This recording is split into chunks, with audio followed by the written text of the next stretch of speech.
Buenas tardes, les damos la bienvenida a nuestro foro sobre escatología, la discusión de la doctrina de las últimas cosas.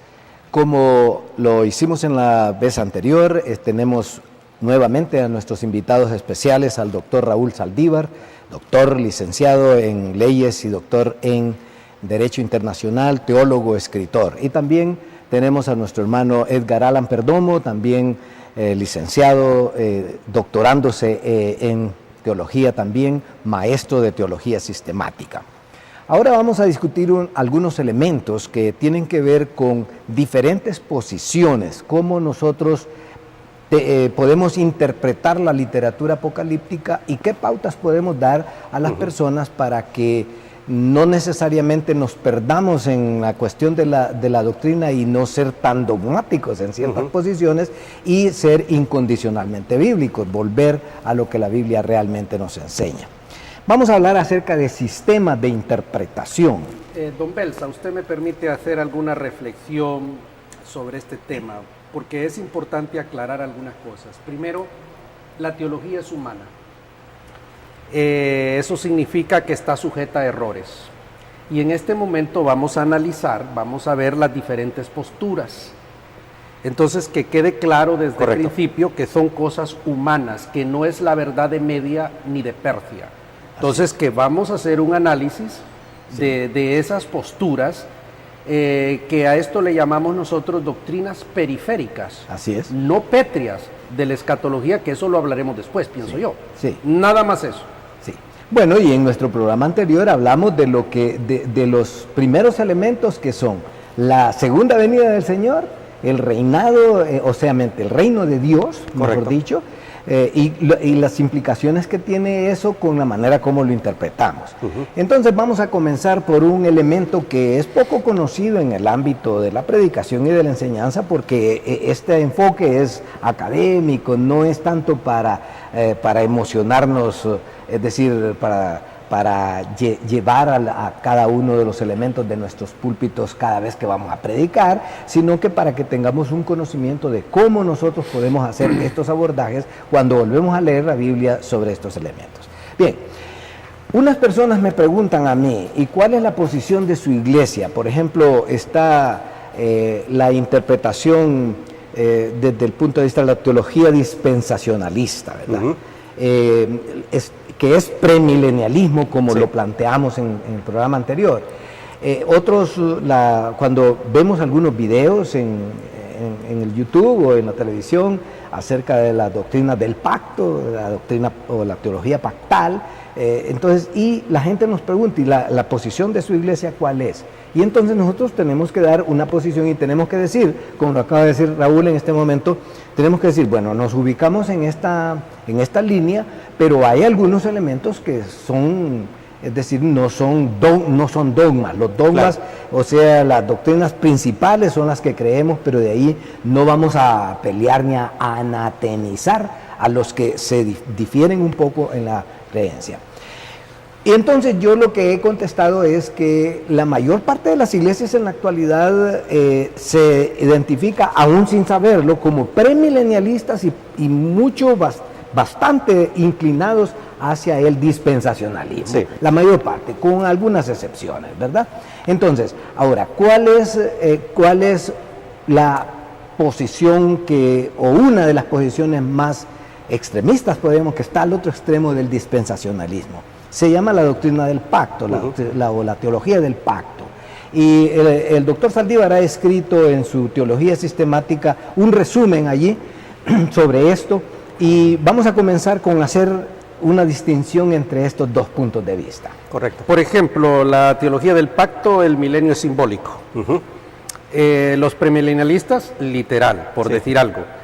En la teología del pacto, Israel y la iglesia no hay una diferencia.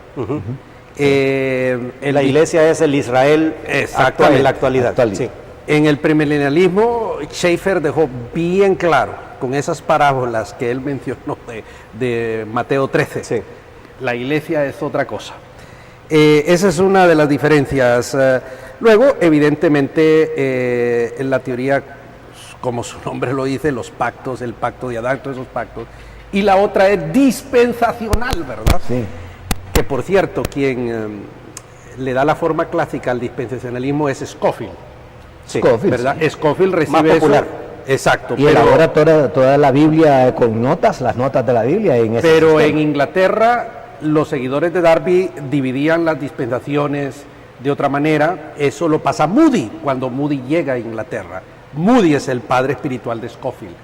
Scofield en 1909 comenta la Biblia, la célebre Biblia, el abogado Scofield, abogado de profesión, C.I. Scofield. Presbiteriano en cuanto a iglesia de origen. Que claro. Y entonces todas sus referencias, él escribe comentarios desde una perspectiva escatológica. Sí. Si alguien, y esta es una recomendación, si alguien quiere llegar a alcanzar cierta erudición en este tema desde la perspectiva premilenialista, la Biblia de Scofield.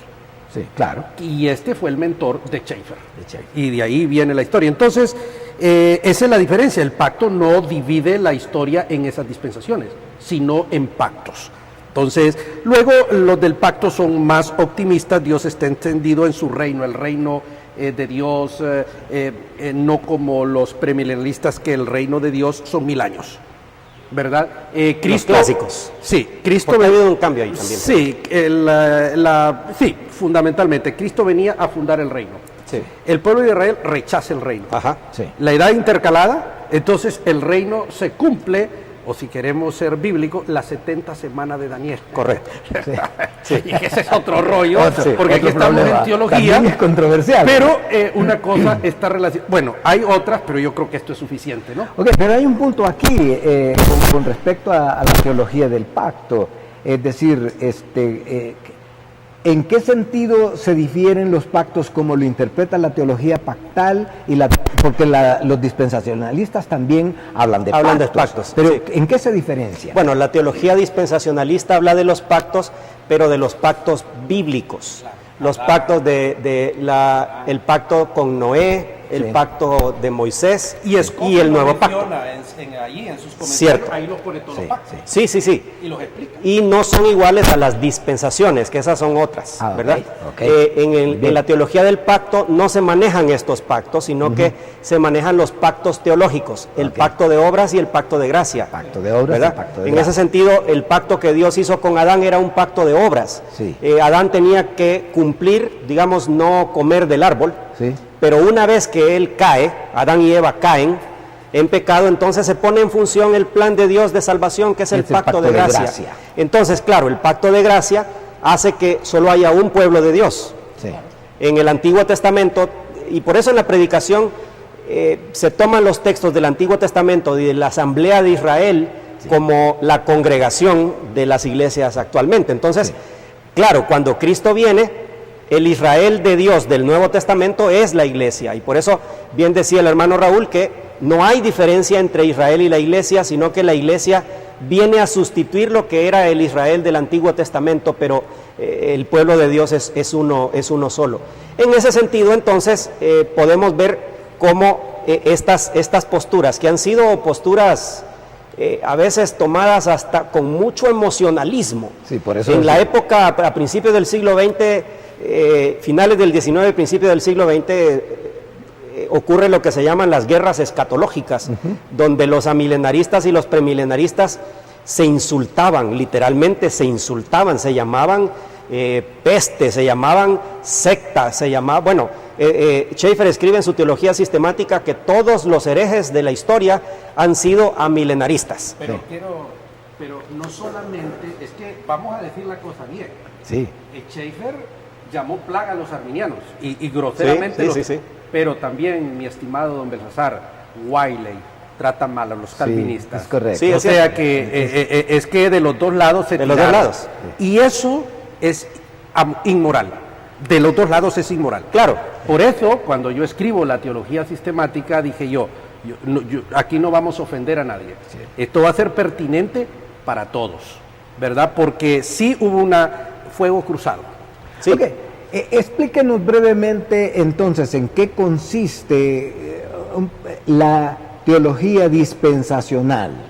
Mire, podríamos reducir la teología dispensacional realmente a un punto, aunque ellos han tratado de abrirlo más, pero El punto central de la teología dispensacional, desde mi perspectiva, es la diferencia entre Israel y la iglesia. Okay. Entonces, las promesas que Dios le hizo a Israel, se las va a cumplir a Israel. Sí. Las promesas que Dios le hace a la iglesia, se las cumple a la iglesia. Bien. Pero dentro del sistema ha habido un cambio. Y desde 1986 para acá ha habido una serie de discusiones. Bueno, desde 1986 para acá en Estados Unidos. El doctor Emilio Antonio Núñez, que fue mi maestro ahí en el Seminario Teológico Centroamericano y que hace una presentación del libro de nuestro querido hermano Raúl, él comenzó un trabajo desde el dispensacionalismo clásico. Ojo, Núñez tradujo las notas de Scofield al español. Sí, yo sé, él las tradujo, es correcto. Sí, sí, es y correcto. él dice, bueno, de hecho dice que se arrepintió después un poco de haberlo hecho porque lo asociaron muy de cerca. No, él tenía una mente abierta. Claro. El doctor Claro. Núñez no era el típico cabeza cuadrada. El No, hombre no. era otro género. Y él comenzó a decir algo que para los dispensacionalistas era un tabú. Él comenzó a decir, el reino de Dios está presente. Sí, claro. Y claro, los dispensacionalistas decían, no, Hombre, ¿cómo es no, posible? sí. El reino de Dios es el milenio.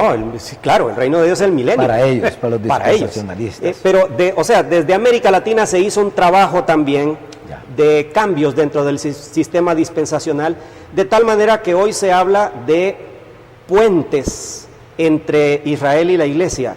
Hoy se habla de continuidades y discontinuidades entre Israel y la iglesia. Entonces, antes la teología del pacto, por ejemplo, para ellos es una sola carretera, no hay puentes, es una sola carretera.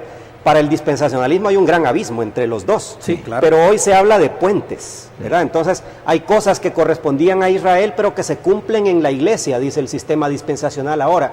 Mientras que ahora también la teología del pacto ha reconocido que puede ser que la iglesia haya sido incorporada, y eso es teología del libro de Romanos, Sí. pero que hay que reconocer que hay algo de diferencia entre los dos. Naturalmente. Entonces ha habido un acercamiento entre ambas. Ahora, sistemas. algo específico ahí para ubicar a la gente. Por ejemplo, el dispensacionalista dice que el sermón del monte de Mateo 5, 6 y 7 no es para la iglesia, El clásico. ¿verdad? El clásico. El Es solo antiguo. para el por periodo del la reino. diferenciación, Sí. ¿verdad? Por la diferenciación Sí, es cierto, es verdad. que se está haciendo, entonces, ese tipo de detalles.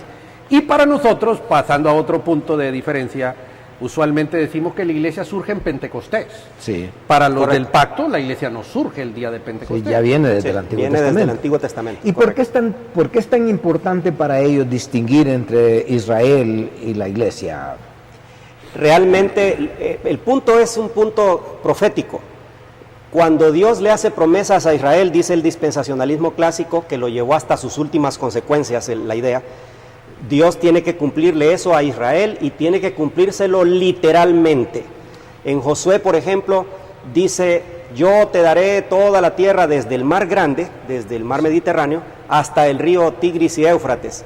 Y si uno interpreta, aquí hay otra interpretación por ahí, pero si uno interpreta que es el río Tigris y Éufrates que está en Irak ahora, ¿cuándo tuvo Israel Nunca. ese terreno? Nunca, nunca tuvo ese territorio. Entonces dicen ellos, ese es el territorio que Dios tiene que cumplirle a Israel algún día. Pues tiene que invadir Irán. Irak. Claro, claro. Entonces por ahí vienen las teorías, ahí por viene ahí la vienen tercera las guerra. teorías y empiezan a hablar de que Israel tiene que llegar a la cabeza de las naciones y no sé qué. Pero también el cumplimiento del pacto davídico.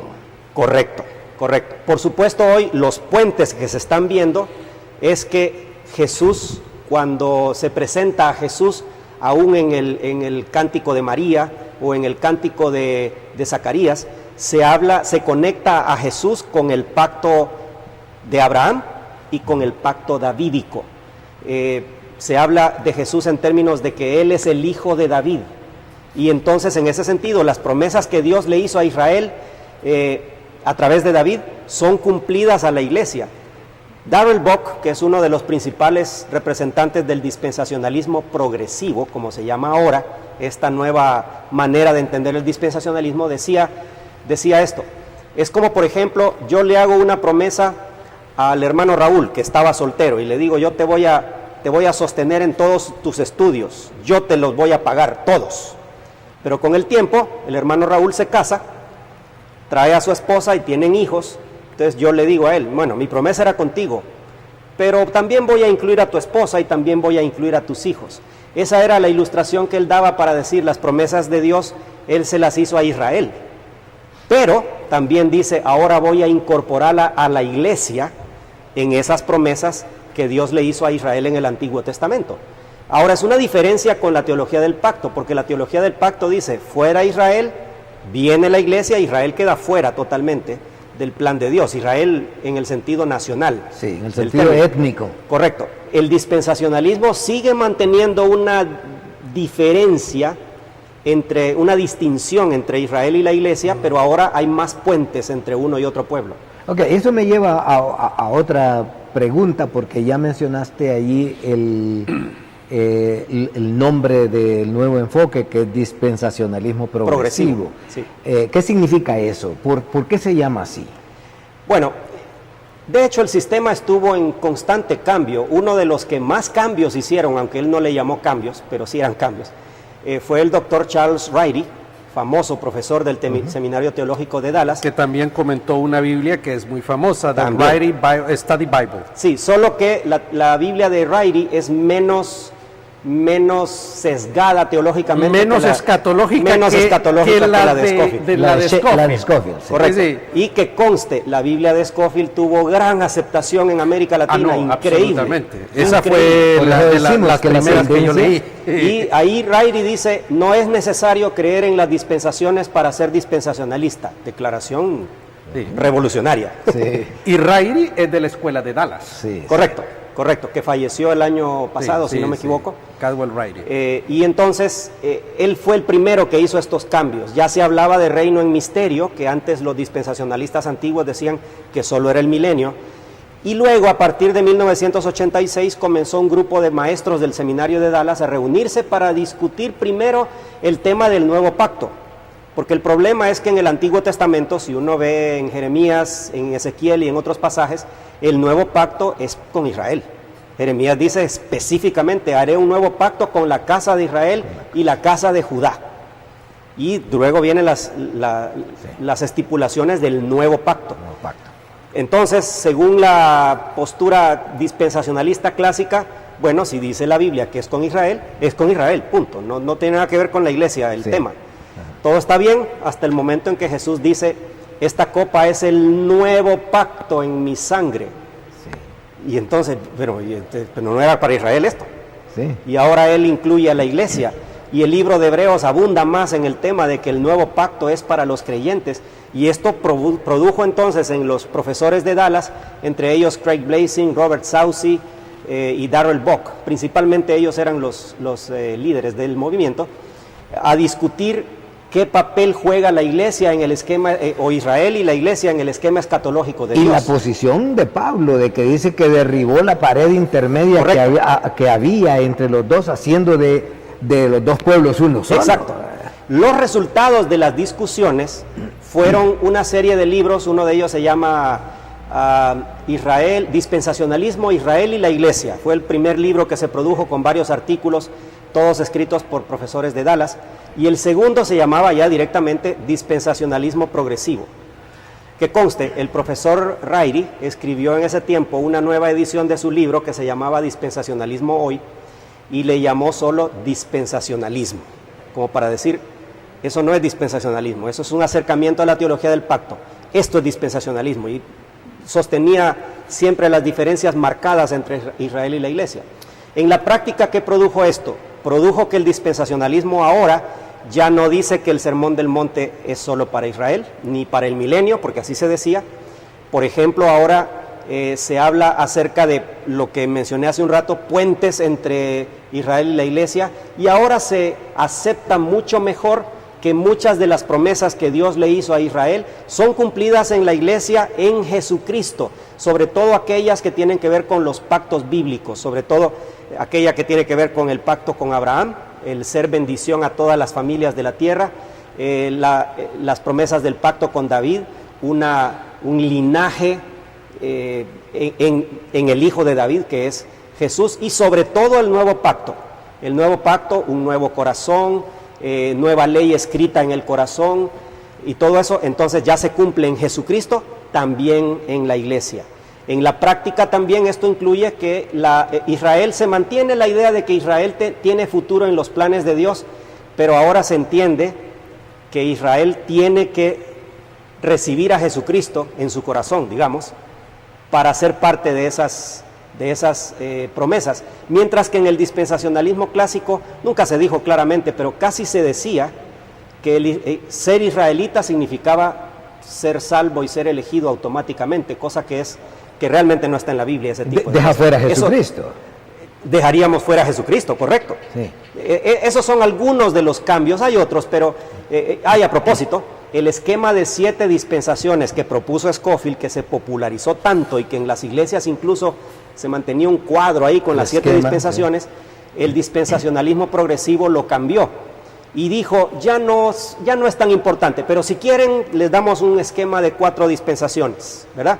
Mosaica, noética, bueno, noética es antes, mosaica, patriarcal, mosaica, noética, creo que es la otra, tiene que ver con la iglesia, y la última es la sionía. Me estoy confundiendo porque son 4, yo sé que son 4, tal vez la noética no la ponían ahí, patriarcal, mosaica, la de la iglesia y la sionía, que sería el milenio. Entonces pusieron el periodo de la iglesia como una dispensación, sí, ¿verdad? Sí. Que ya lo tenía Scofield. Scofield le llamaba el de la gracia, ¿verdad? Ajá. Pero un poco diferente, porque el hecho es que, bueno, el argumento, como lo discutimos en el programa anterior, era que como Jesús vino para establecer el reino, ofreciendo el reino, y los judíos lo rechazaron, entonces él no pudo establecer el reino.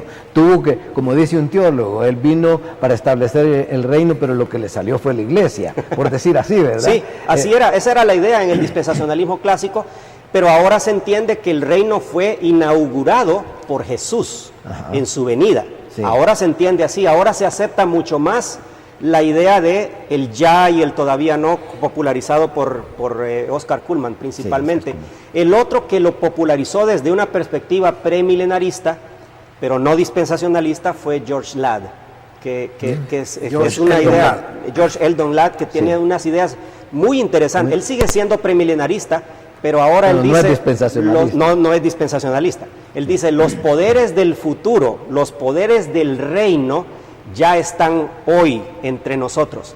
Y entonces él populariza en el mundo evangélico el tema de el ya y el todavía no también. Muy bien. Ahora, ¿cómo visualizamos ahora nosotros que el tema cómo entra aquí el tema de la segunda venida de que hablamos anteriormente? Es la segunda venida del Señor Jesucristo el inicio de la conclusión del reino. Entonces aquí viene la controversia con otro punto de vista fuera de estos dos, que es el amilenialismo y algunos postmilenialistas, en el sentido de que ellos dicen lo que acabas de decir.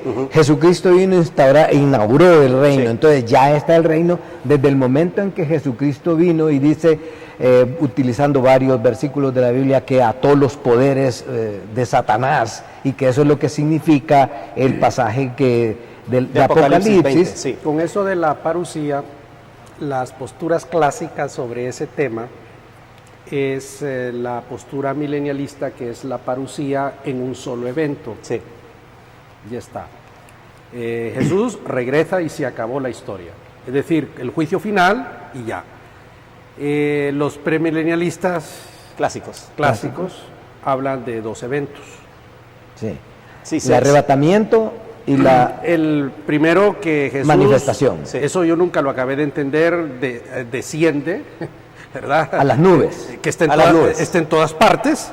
Desciende, esa es una palabra contradictoria, porque si está en todas partes, ¿cómo va a descender? Pero desciende a un lugar intermedio para arrebatar a la iglesia. Donde la iglesia es arrebatada, y los 7 años de las bodas del Cordero. Sí. Son 2 eventos. Sí.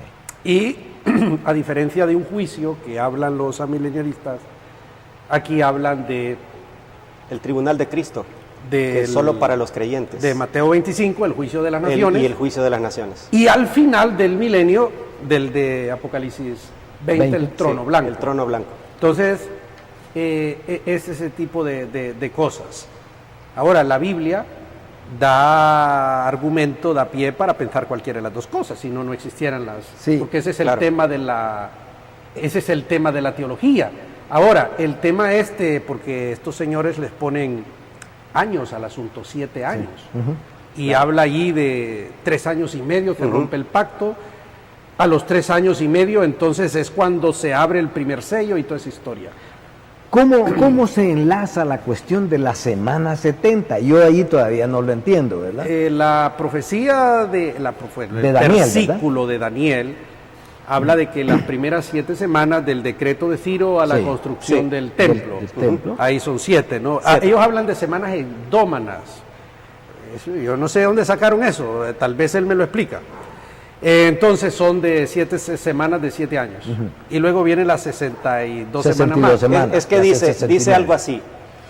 Después que salga el decreto, entonces hay 9:24, 7 creo que es de Daniel, algo así. 7 semanas y 62 semanas. Sí, Al correcto. final de la semana 69 se quitará la vida al vida al Mesías. Mesías. Exactamente.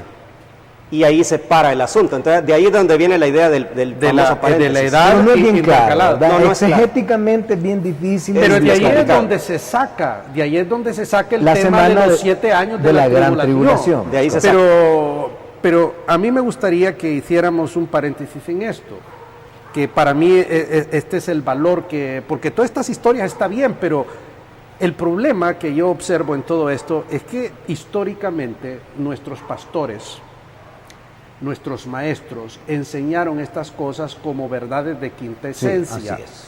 Eso es lo que queremos decir. ¿Verdad? Entonces, donde se nos habló, y yo he escuchado unas sendas predicaciones donde se nos habla de que la segunda venida, el rapto, y el anticristo y todo ese tipo de cosas, y los 7 años y todas esas historias. Y Con una seguridad increíble. pero es una cuestión Muy dogmática. muy brutal, Sí. ¿verdad? Y esta teología humana, porque la Biblia no tiene teología, la teología la hacemos los hombres, partiendo de los manuscritos que fueron recopilados y redactados, que es la Biblia. Entonces ahí viene el gran tema. Ahora, esto podría parecer herético para las personas que nos están viendo en Sí. este momento por lo que estamos diciendo, ¿verdad? Yo recuerdo eso para una persona, porque claro, están los versículos de Tesalonicenses, que dicho sea de paso fueron los primeros que tuvieron preocupaciones Capítulo 4. escatológicas. Correcto. Sí, correcto. Entonces, yo digo que reflexionemos un poquito en esto, ¿verdad? Porque tenemos gente diciendo cosas de hombres como que si fuera la verdad de media o de pértida. Sí. ¿Qué piensas, Mire, Alan, sobre esto? Una cosa que yo he hecho con mis estudiantes de escatología, un refinamiento para estas cosas es el siguiente.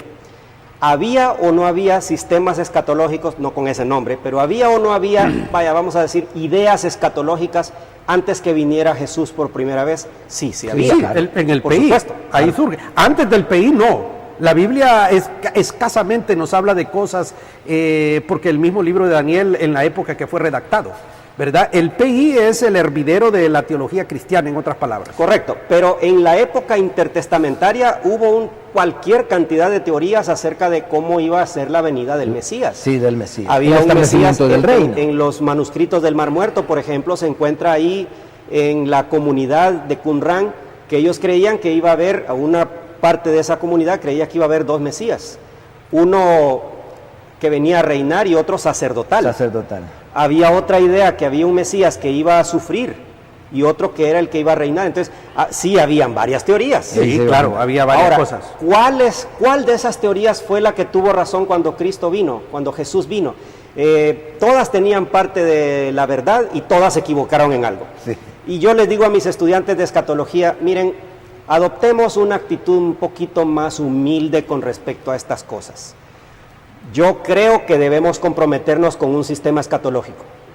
No exactamente como nos lo han dado, si queremos, podemos hacerle refinamientos porque a la luz de la Biblia, pero sí debemos tener las ideas humildes de que nos vamos a equivocar. Pero cuando Jesús venga por segunda vez, y eso es seguro que va a venir por segunda vez, Eso es pétreo. todos diremos, yo tenía razón en esto, pero también diremos, pero en esto no tenía razón. Me equivoqué. Por eso en un siguiente diálogo que tengamos, queremos hablar sobre los diferentes puntos, sobre las diferentes formas de interpretar. Correcto. Y la legitimidad de esto.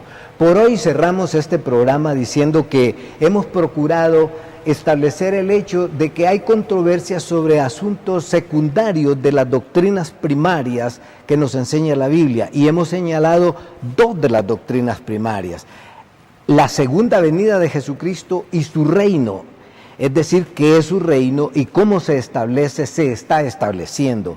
Ahora hemos hablado un poquito de las diferentes posiciones, pero más tarde vamos a hablar acerca de diferentes puntos de vista de interpretar la literatura apocalíptica. Entonces, en nuestro próximo programa vamos a discutir acerca de estos asuntos. Por hoy, muchísimas gracias por estar con nosotros.